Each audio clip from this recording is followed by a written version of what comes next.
Alright, how's it going? So Navarrete gets a great win over Oscar Valdez. He put in a great performance. It's funny, these last few fights that have seemed 50-50 on paper, one guy completely dominates. We saw it with Inoue Fulton. Inoue dominated. Crawford dominated Spence. And now again another fight, 50-50. Oscar Valdez was actually the favourite in the bookies' eyes, and Navarrete dominated.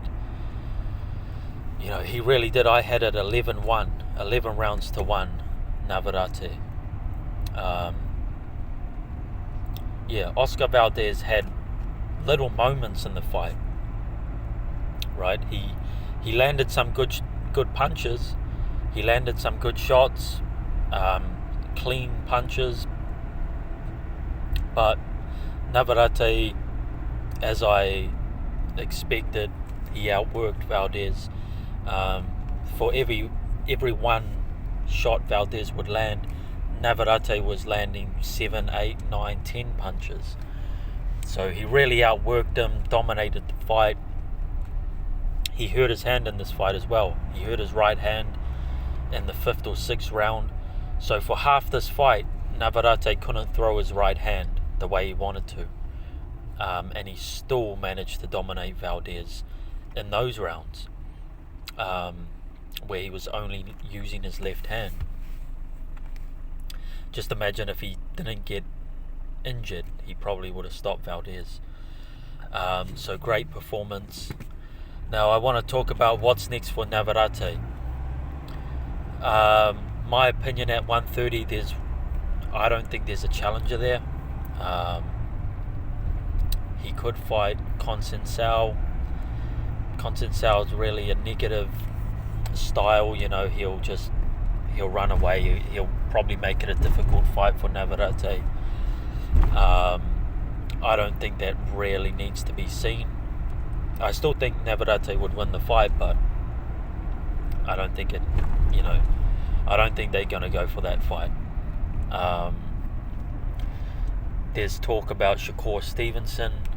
The problem with that is Navarrete has only had 2 fights at 130, and now they're saying, hey, go up to 135 and fight Stevenson. I think he should stay at 130. Why move up after you've just become champion at 130? I believe anyway that he's only had 3 fights at 130. So I think he should stay at the weight. I think he should stay at the weight and continue at 130. I do think there's a couple of opponents outside of 130 that could come to his weight to fight him in big fights. There's a couple guys at 126, and in particular because they're Mexican and they could make a huge fight between another 2 Mexican fighters. Navarrete against Lara, right? Lara was 126 champion. He recently lost his title to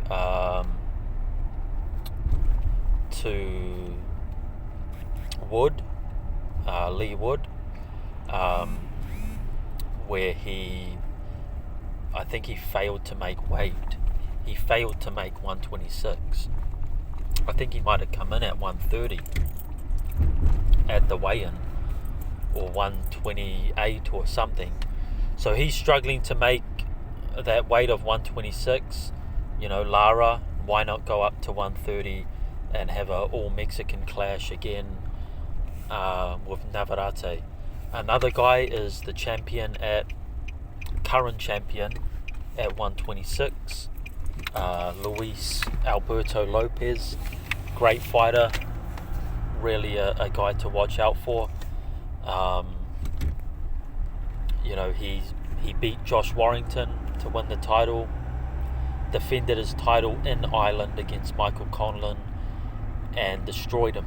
Absolutely destroyed Michael Conlan in 5 rounds, I believe it was.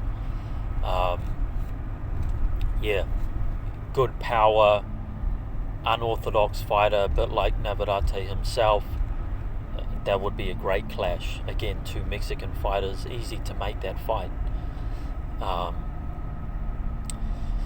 And then if those two fights, if they don't happen, I'd like to see Loma in there with Navarrete. I mean, why not? Loma's been fighting at 135 for the past couple of years. But really, he only moved up to 135 for the bigger fights. There was nothing really happening at 130. That's why he moved up.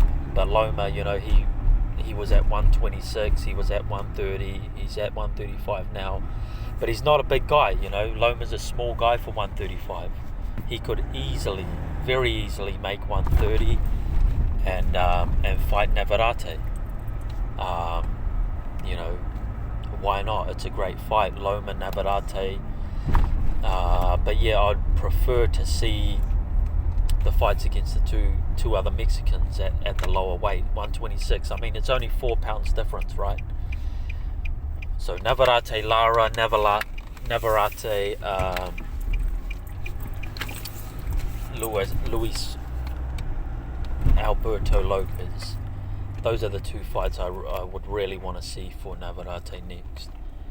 Alright, let me know what you think.